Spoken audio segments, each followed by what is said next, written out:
silence of the workshop was the only sound that felt like home anymore.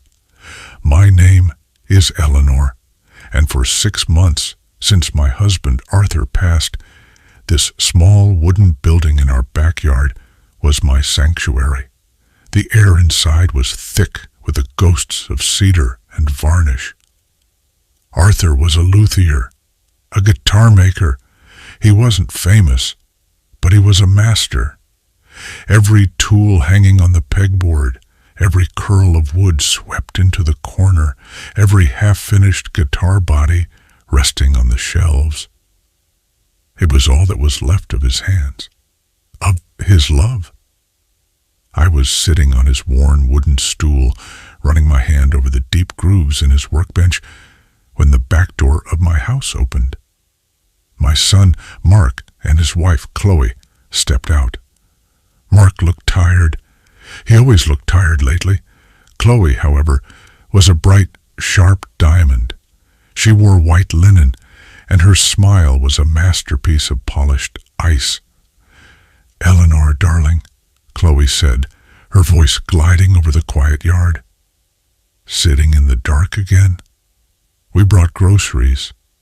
"I wasn't in the dark," I said quietly. "I was just thinking." Mark gave me a weak smile and a quick hug. "It's good to see you, Mom." Chloe stayed on the patio, looking at the workshop as if it were a shed full of snakes. "Mark, we really need to talk to your mother about this. It's unhealthy, all this clutter." "It's not clutter, Chloe. It was your father-in-law's life," I said, my voice sharper than I intended. Mark winced and ran a hand through his hair. "Mom, that's what we wanted to talk about. Chloe and we have an opportunity, a big one, an investment in a new tech startup." "A startup?" I asked. "Mark, you're in marketing." "It's a huge opportunity, Eleanor," Chloe cut in, stepping forward. "But we need capital. We're asset-rich, but cash-poor." She gestured around the yard. "This big house, just for you. And this building." My stomach tightened. "What about the building?" "Mom," Mark said, refusing to meet my eyes, "we found a collector. A man who buys vintage tools. He said Dad's collection, it's worth a lot. Enough to get us started, is just sitting here, collecting dust." "No," I said. It was the only word I could find. "Eleanor, be reasonable," Chloe said, her smile tightening. "Arthur is gone. These are just things. Are you really going to let your son's future fail because you want to cling to some old-fashioned junk?" "He's not failing," I said, looking at Mark. "Are you, Mark?" Mark looked at the ground. "Money is tight, Mom. Chloe's right. This could set us up for life. Please, just think about it." "The answer is no," I said, turning and walking back into the workshop. I closed the door, the click of the latch feeling like the final word. I was wrong. 2 days later, I returned from my grocery run. The air was wrong, too quiet. I walked through the house to the kitchen window, and my heart stopped. The workshop door was wide open, and the workshop was empty. The workbench was gone. The shelves were bare. The tools from the wall, the guitar bodies, the neatly stacked planks of maple and rosewood, all gone. A large truck was just pulling out of my driveway, turning onto the street. Mark and Chloe were standing on the patio. Mark was pale, his hands shoved in his pockets. Chloe was checking her phone, looking impatient. "What did you do?" I whispered, walking out onto the grass. The word felt stuck in my throat. "Mom, please don't be upset," Mark started. "It's done. The collector came this morning. He gave us a great price." "You sold it," I said, the realization landing like a physical blow. You sold your father's life. I sold tools, Chloe snapped, finally looking up from her phone. We needed the money, Eleanor. Your son has responsibilities. This attachment you have is irrational. We did what had to be done. We leave for our new condo in the city tomorrow. You... what? We couldn't afford the deposit without this, Mark said, his voice pleading. Mom, it's just a new start. We'll visit. You'll be fine here and we'll be better. I looked at my son, the boy I had taught to ride a bike, the man whose hand I held at his father's funeral. I didn't recognize him. Get out, I said. Mom, get out of my house. Both of you. They left. The silence that settled over the yard was different now. It wasn't peaceful. It was hollow. I walked into the empty workshop. The floor was covered in sawdust and faint impressions where the heavy equipment had stood for 30 years. They had even taken the stool I sat on. They had left me nothing. I sank to the floor, leaned against the bare wall, and for the first time since the funeral, I truly, utterly broke. I spent the next day in a fog. I didn't answer the phone. I didn't eat. I just sat at the kitchen table, staring at the empty space where the workshop stood. The phone rang again on the second morning. I almost ignored it, but something made me pick it up. Hello? Mrs. Miller? Eleanor Miller? A man's voice asked. It was a kind voice, hesitant. My name is Samuel. Samuel Chen. I was Arthur's apprentice years ago. I'm not sure if you remember me. I did. A young man, barely 20, who Arthur had taken under his wing. I remember you, Samuel. You were his best. He was so proud of you. There was a heavy sigh on the other end. Eleanor, I think I just bought your husband's workshop. My breath hitched. It was you. A woman named Chloe called me. She said you were downsizing, moving to a facility, and needed to liquidate everything. I was so excited to preserve his legacy. I paid her $20,000. I thought I was doing a good thing. But I just got the main workbench back to my own shop, and I found something. Eleanor. Arthur built a false bottom into the main blueprint drawer. I only found it because the latch was stuck. I stood up, my hand gripping the phone. Found what? A box, Samuel said, his voice low, and a ledger, and a letter addressed to you. Eleanor, I don't think you were supposed to sell those tools. I'm on my way. I'll be there in 20 minutes. When Samuel arrived, he looked older, his face etched with worry. He was carrying a stained leather ledger and a small, polished mahogany box. He set them on my kitchen table. I haven't read the letter, he said gently. But, Eleanor... I looked at the ledger. I think you're in trouble. I think Mark is too. My hands were shaking so badly I could barely open the envelope. I pulled out the letter. Arthur's strong, familiar handwriting filled the page. My dearest Eleanor, if you are reading this, then I am gone, and the worst has happened. I am so sorry I had to leave this burden for you. I couldn't tell you while I was alive. I didn't want to break your heart. It's about Chloe. She is not who she says she is. For the last 6 months, I have been investigating her. She is a financial predator. I believe she targets men with family assets. She is smarter than Mark, and he is blinded by her. In this ledger you will find what I've found.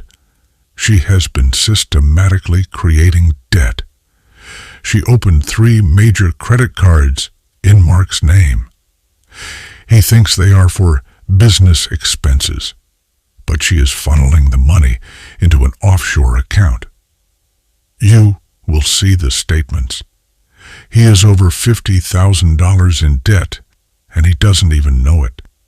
Her plan, I believe, is to convince him to sell our assets, starting with the workshop and eventually the house, to pay off a debt she herself created. Once the house is sold, she will transfer the money and disappear, leaving Mark with the bills and a broken life. I didn't have enough proof. He wouldn't have believed me. He would have seen me as a jealous old man. In this box is the contact information for a private investigator I hired, and the name of a man in Seattle she did this to 3 years ago. The money I saved for our retirement is in a separate account under your name only. The details are on the last page of the ledger. Use it. Protect yourself. And please, if you can, save our son. He is a fool, but he is our fool. I love you always. Arthur. I dropped the letter. Samuel pushed the ledger toward me. I opened it. Page after page of printouts. Credit card statements sent to a P.O. box. Bank transfers from Mark's business account to a shell corporation I'd never heard of. Notes from Arthur detailing conversations he'd overheard. Chloe telling Mark they needed to liquidate and consolidate their finances. Samuel, I said, my voice hollow, she gave you $20,000 for the tools. Yes. What are they worth? Samuel looked pained. The tools alone to the right collector, over $100,000. The unfinished guitars, the rare wood Arthur had stored. Eleanor, she didn't sell the tools. She stole them from you and from Mark. She said they were moving to a new condo, I whispered, the pieces clicking into place. The deposit.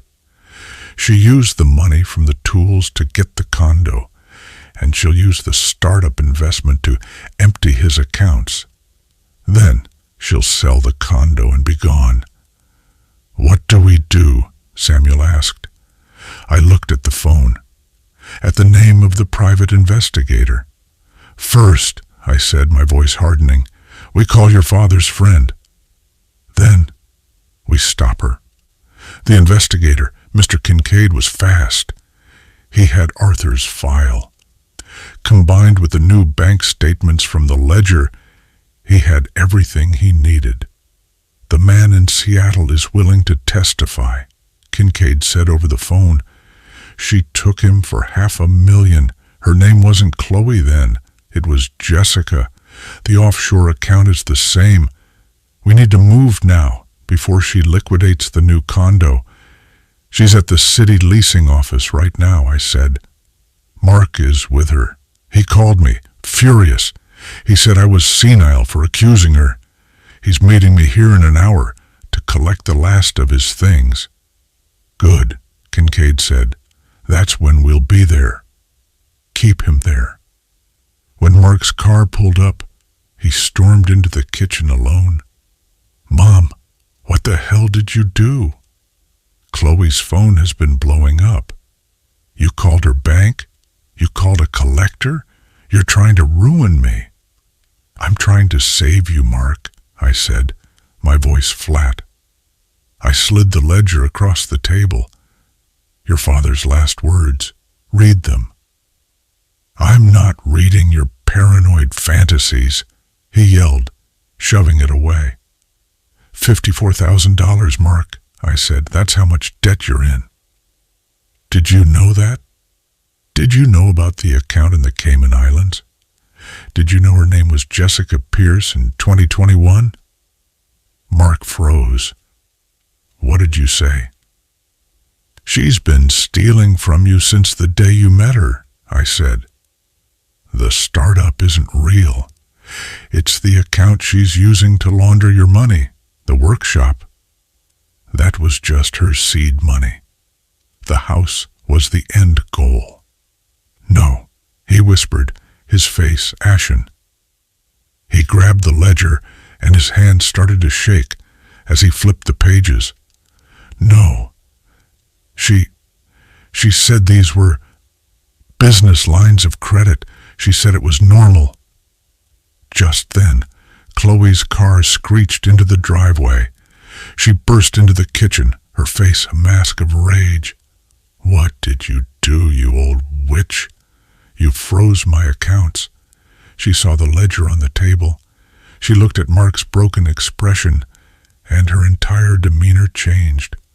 The polished ice vanished, replaced by cold, hard granite. So, she said, her voice dropping, the old man was smarter than I thought. It doesn't matter. It's all in my name now. And you, she sneered at Mark, are the stupidest man I've ever met. You signed every single paper. Good luck proving anything. He won't have to, said a voice from the doorway. Mr. Kincaid stood there, flanked by 2 uniformed police officers. Linda Marsh, you're under arrest for fraud, identity theft, and larceny. Chloe, or Linda, looked at the police, at me, and at Mark. She actually laughed. You really think you won? He's still ruined. I've already lost the money. It's gone. You're left with nothing. Not nothing, I said, pointing to the officers. I'm left with my son. You're left with them. As they put her in handcuffs, she was still screaming insults. Mark just sank into a chair, his face in his hands, and sobbed.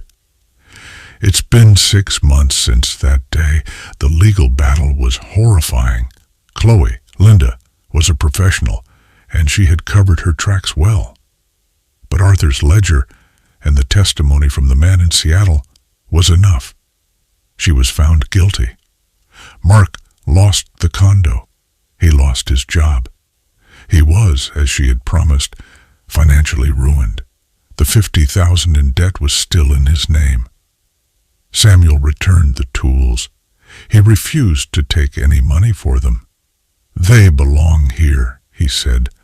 This is Arthur's legacy. Mark moved back into his childhood bedroom. For the first month, we barely spoke. The shame was a physical wall between us.